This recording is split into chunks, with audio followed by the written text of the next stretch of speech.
Wesh YouTube, comment vas-tu? Alors comme d'habitude je galère avec la lumière parce qu'il fait extrêmement moche et donc par conséquent il fait très blanc. Bref, j'espère que ça va aller. Mais quoi qu'il, je te retrouve aujourd'hui pour te parler de mes 4 dernières lectures. Et on va dans cette vidéo parler de The Nice House on the Lake, du Cœur cousu, de Rêve de Fèvre et du deuxième tome de la saga Steam Sailors. Bref, je te le mets là. Première lecture, tu l'as compris, c'est The Nice House on the Lake, qui est un comics, il me semble, puisque c'est édité chez Urban Comics. C'est écrit par James Tynion IV, je crois que c'est ça, Alvaro Martinez Bueno et Jordi Belair est la coloriste. Du coup, je vais appeler ça un comics tout le long, j'espère que c'est le cas. Bref, je m'éparpille déjà, mais du coup, c'est un comics que j'ai adoré. Je t'ai dit que cette année j'avais envie de lire plus de graphiques et je ne l'ai pas là entre mes mains, mais c'est une histoire très particulière, extrêmement bien amenée et que j'ai tout simplement adoré. C'est en 2 tomes et je pense me procurer, enfin du moins j'espère pouvoir me procurer le second tome très bientôt parce que j'ai adoré. C'est une histoire qui déjà prend place de manière un petit peu étrange. On nous présente des personnages, des protagonistes qui sont tous reliés à un symbole et à une espèce de nom-surnom caractéristique qui les définit.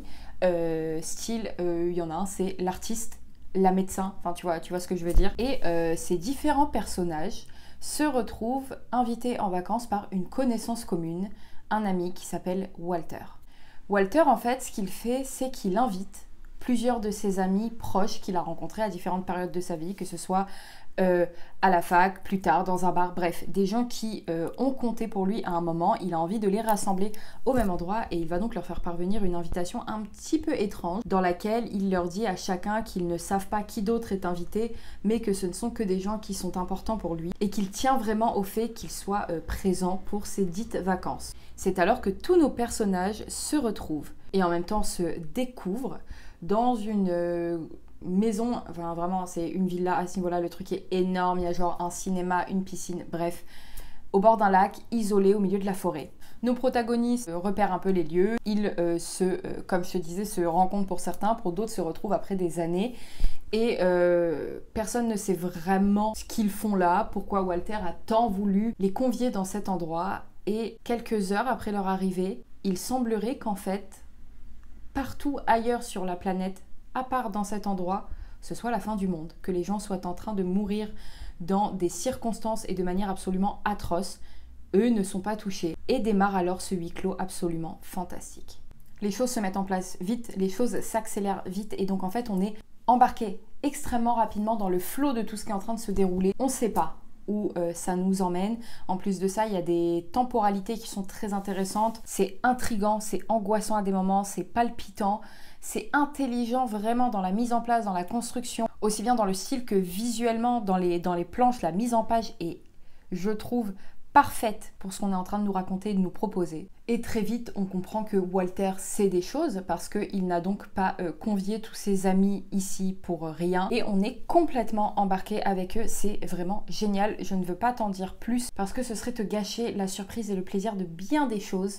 Mais je maintiens, c'est extrêmement intriguant et palpitant. On a envie de comprendre, on cherche, on essaye nous aussi de voir si on n'a pas raté des indices, s'il n'y a pas des éléments qui nous sont un peu passés sous le nez. Enfin bref, c'était génial et vraiment, si tu as l'occasion de le lire, fonce parce que quoi qu'il arrive, je ne pense pas que ça puisse laisser quelqu'un indifférent quoi. Ensuite, j'ai lu Rêve de Fèvre de George R.R. Martin qui est édité ici, je disais, chez les éditions de Noyelles et qui est traduit de l'anglais par Alain Robert. Ça faisait un moment qu'il traînait en fait dans ma bibliothèque, mais soit, j'ai sauté le pas. On est ici sur le Mississippi en 1857, c'est là où démarre notre histoire et on rencontre Capitaine Marsh qui est à la tête un peu d'une entreprise de vapeur qui navigue sur le Mississippi en transportant aussi bien des gens que des cargaisons, en faisant des livraisons, etc. Bref, c'est un capitaine. Il se voit un jour approché par un homme très particulier mais extrêmement charismatique qui s'appelle Joshua York et qui a une proposition à lui faire. Joshua va lui proposer de lui faire construire un bateau de devenir son associé, avec en contrepartie juste quelques petites conditions à respecter, comme par exemple le fait de ne pas le déranger pendant la journée, parce qu'il ne sort de sa cabine que quand la nuit tombe, que le capitaine Marsh devra respecter certains horaires et certains itinéraires sans poser la moindre question, et que notre cher Monsieur York pourra faire monter à bord et inviter sur son vapeur les passagers qu'il souhaite en fait parmi ses amis. Le capitaine Marsh qui est un peu dans la hesse parce que son commerce ne va pas très bien et bref c'est la galère quoi, va évidemment sauter sur l'occasion de réaliser son rêve en devenant le propriétaire, du moins l'un des deux propriétaires et le capitaine du plus grand, du plus beau, du plus rapide vapeur du Mississippi en fait. Et très vite on bascule dans... Alors ce n'est absolument pas un spoil, c'est dit partout. Si tu lis la 4e de couverture, tu comprends tout de suite de quoi on parle. Il va être question du mythe du vampire. Tout simplement, alors pas si simplement que ça en fait, parce que j'ai trouvé que c'était vachement bien fait et que c'était un très agréable moment de lecture. Il y a des choses qui ont très bien marché sur moi dans ce roman, il y en a d'autres un petit peu moins. Le style déjà est super fluide, très immersif. On est très vite embarqué, c'est le cas de le dire. J'ai adoré la description et la construction des personnalités de nos personnages principaux, des autres qui gravitent autour également, mais vraiment principalement de nos personnages principaux, pas ouf. Ils ont beaucoup de personnalité, leurs choix, leurs mécanismes de pensée sont très cohérents je trouve avec la manière dont on nous les présente. Ils ont des personnalités comme je te dis avec leurs singularités qui sont très fortes, qui sont très appuyées et qui du coup expliquent énormément de leurs choix, énormément de leurs, comme je te dis, mécanismes de pensée et ça j'ai trouvé ça extrêmement agréable. En plus de ça on s'attache très vite à eux et le lien qu'ils vont tisser, la manière dont ils vont s'apprivoiser, essayer de se connaître pour essayer de se comprendre et pour essayer de s'entraider est vraiment hyper agréable à suivre. Il y a évidemment une énorme partie, je vais appeler ça technique, mais on s'entend sur les bateaux à vapeur, sur l'époque, la manière dont ils étaient construits, à quoi ils servaient, quels étaient tous les systèmes et les écosystèmes qui vivaient autour de ces traversées, de ces voyages-là en fait. Et tout ça c'est hyper intéressant, d'autant plus que les descriptions je trouve sont hyper visuelles et donc tout le contexte, que ce soit dans l'espace, dans l'époque ou dans les décors, est vraiment très bien mis en place et moi c'est quelque chose qui m'a beaucoup plu dans le roman. Malgré ça, il m'a manqué un truc. Je pense sincèrement que c'est un roman qui peut plaire à énormément de monde, y compris des gens qui n'en ont pas grand chose à faire des vampires parce qu'il y a beaucoup de choses autour, beaucoup de questionnements, ça soulève plein de choses et il y a tellement de points importants dans le récit autres que juste cette question-là qu'en fait ça peut, je pense, sincèrement plaire à beaucoup de monde. Mais je suis un petit peu passée à côté, en fait j'ai été et à des moments pas mal impliquée et je prenais vraiment plaisir à avancer dans la lecture et à d'autres moments je sais pas, juste j'en étais sortie et j'avais du mal à m'y remettre. Je pense que je ne l'ai pas lu au bon moment et franchement c'est un livre que j'aurais, je pense, beaucoup plus apprécié genre en automne. Je sais pas, là j'étais pas vraiment dans le mood. En plus de ça, je faisais des pauses de plusieurs jours dans ma lecture. Moi tu sais que c'est un truc qui ne me réussit pas, vraiment j'ai du mal derrière à m'y remettre. Mais pour autant j'ai passé vraiment un très bon et un très agréable moment de lecture et je maintiens, c'est un livre qui peut plaire à énormément de monde et je crois que je lui ai quand même mis un bon...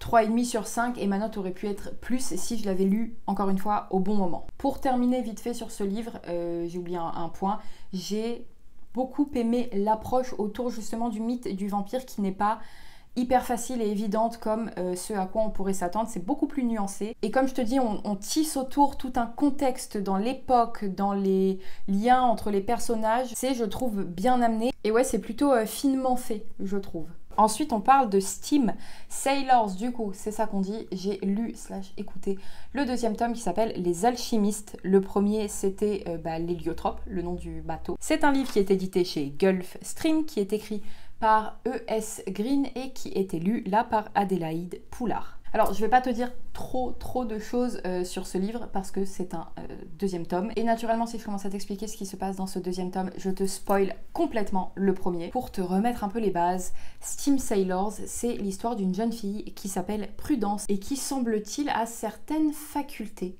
Prudence, elle vient d'un bas monde parce que dans cet univers, l'espace et les gens sont divisés en deux parties. Elle sait soigner les gens, elle vit un peu en marge de la société parce que c'est quelque chose qui ne plaît pas trop. En plus de ça, elle a quelques facultés de guérisseuse. Ouh là là, sorcière, be careful. Un jour, des pirates débarquent, donc des pirates de l'air, et ils kidnappent Prudence.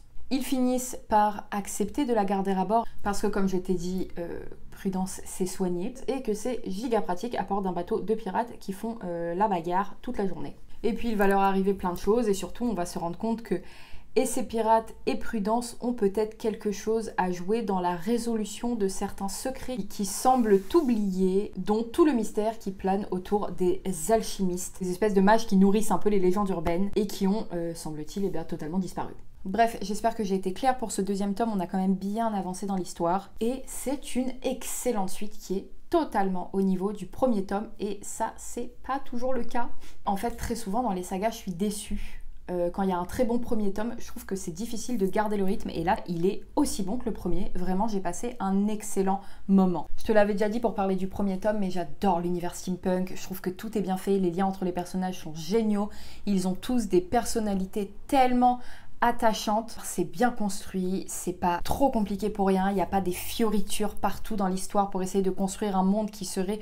Non, c'est tout se suffit, tout fonctionne extrêmement bien. Je vais pas te mentir, il y a quelques moments où je sens un petit peu où on m'emmène, mais même ça, ça ne gâche en rien mon plaisir de lecture. Et en plus de ça, Madame Adélaïde Poulard la lit vraiment bien, c'est hyper agréable à écouter et là, j'écoute le tome 2 de Magic Charlie et je sais que derrière, j'enchaîne directement sur le 3 de Steam Sailors pour conclure cette saga parce que vraiment, j'ai envie de savoir et c'est vraiment trop bien. Pour finir sur cette petite vidéo, je vais te parler d'une lecture et pas des moindres puisqu'on va parler du Cœur cousu de Carole Martinez qui est édité ici chez Folio dans cette petite édition toute violette extrêmement mimi. Le Cœur cousu, c'est le genre de livre dont il est difficile de parler tant il s'y passe de choses en fait. Si tu me suis depuis un moment, tu le sais, je suis très sensible à ce genre d'histoire intergénérationnelle en fait, où on suit comme ça des familles sur plusieurs générations. Je trouve que c'est toujours des romans desquels il est difficile de parler parce qu'on a l'impression, même si la lecture n'a pas été longue, qu'on a traversé une vraie période de temps. Je sais pas si ça a du sens ce que je dis, mais c'est le genre de livre que je vais lire là en... Celui-là j'ai dû lire quoi en 4-5 jours en faisant vite fait des pauses parce que j'étais avec du monde et pour autant j'ai l'impression qu'il est resté à mes côtés beaucoup plus longtemps. Là je crois que c'est un peu plus clair. C'est aussi un livre qui est assez difficile à résumer mais je vais essayer de te faire comprendre de quoi ça parle. On est sur une épopée du coup familiale, générationnelle. On est sur une histoire de femmes, beaucoup, de construction, d'émancipation, de liberté et surtout de transmission. Et ça, c'est un thème récurrent qui m'a énormément touchée et énormément parlé tout au long du roman. Puisqu'on suit ici principalement en fait l'histoire de Frasquita, l'histoire de sa mère, comment elle est arrivée au monde, dans quel contexte elle arrive au monde. Cette histoire, elle est racontée par l'une de ses filles. Frasquita aura plusieurs enfants. On est au sud de l'Espagne, dans une période qui semble à première vue historiquement un petit peu floue, même si au bout d'un moment ça s'éclaircit un petit peu. Frasquita, elle a un don, puisqu'à l'adolescence, sa mère lui a transmis une boîte, qu'elle aussi transmettra plus tard à ses filles, une boîte qui, en l'ouvrant pendant une espèce de rite de passage un peu de l'enfance à l'âge adulte, lui permet d'acquérir du coup une faculté particulière, un don.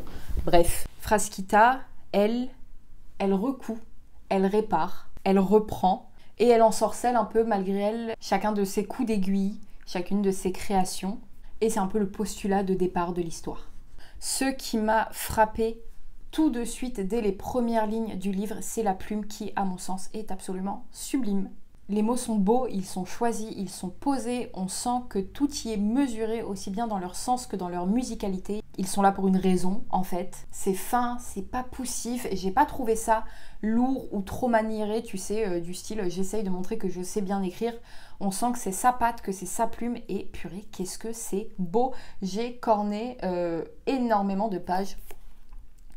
Et vraiment, à de nombreux moments, je me délectais de certains passages où je prenais un plaisir fou à les relire plusieurs fois pour vraiment en apprécier, ouais, je te dis toute la musicalité, mais parce que vraiment, dans ce livre, les mots chantent de manière absolument superbe. Au-delà de ça, c'est un texte profond, c'est un texte touchant, sur énormément de points, même si à des moments j'ai pu m'en éloigner un peu, j'ai énormément d'images en tête et je sais que c'est une lecture qui me marquera quoi qu'il arrive. Comme je te dis, il y a des moments où je m'en suis un petit peu éloignée et je pense que c'est parce que, alors on est complètement dans du réalisme magique, hein, tout ce que j'aime en fait, globalement, mais comme je te disais, mon principal problème entre gros guillemets, c'est que réalisme magique, épopée familiale, j'y ai tout de suite vu une comparaison avec Isabelle Allende, même si Isabelle Allende est chilienne, il y a des grandes similitudes dans la manière dont est amenée l'histoire, dans la manière dont on propose au milieu de cette histoire qui semble effarfelue et très profonde, d'entrevoir à des moments un contexte socio-politique. Enfin voilà, moi j'ai vu du Isabelle Allende sur énormément de points, la plume n'a rien à voir et je ne dis pas que Carol Martinez est inspirée d'Isabelle Allende, pas du tout, mais comme je t'ai dit, j'ai beaucoup de mal quand je me mets dans un rapport de comparaison vis-à-vis d'une lecture de totalement m'en détacher pour juste apprécier ma lecture. Donc à plein de moments, et ben malgré moi je comparais et c'est ce qui m'a un peu sorti du truc. Malgré ça, c'est une lecture très particulière et j'ai été très touchée, je te dis, par cette question de transmission entre femmes, ce besoin de prise de pouvoir, de liberté, cette affirmation et la manière dont coûte que coûte elles se battent en fait. Ce sont plein de choses qui ont vraiment résonné en moi et qui m'ont énormément plu et je maintiens, la plume est absolument sublime, j'ai adoré en plus de ça. Du coup tout, j'allais dire ce champ lexical, mais au-delà de ça, toutes ces descriptions, etc. autour de la couture. Et j'ai trouvé qu'on le ressentait vraiment dans l'écriture parce que Carol Martinez, elle a une espèce de faculté à broder chaque mot avec un petit fil d'or qui les rend tout à fait brillants. Et elle tisse comme ça cette toile dense et intense. Et ouais, tu l'as compris, j'ai adoré ce livre. J'ai mis un 4 sur 5, ça aurait pu être un 5, mais malheureusement, comme je t'ai dit, cette idée de comparaison m'a un peu sorti de ma lecture à des moments. Et ça, c'est absolument ma faute. C'est un livre que je te recommande très chaudement. Et il me semble que c'est son premier roman. Et pour un premier roman, chapeau madame, parce que c'est d'une maturité et d'une qualité dans la réflexion que je trouve absolument folle, quoi. J'espère que cette vidéo t'a plu. Comme d'habitude, n'hésite pas à me dire si tu as lu un de ces livres, s'il t'a plu, un ou plusieurs d'ailleurs, t'as capté. Moi, tu le sais de mon côté, je te remercie d'avoir passé ce petit moment en ma compagnie et j'espère que ça t'a plu. Je te retrouve très vite pour une prochaine vidéo et d'ici la prochaine fois, prends bien soin de toi.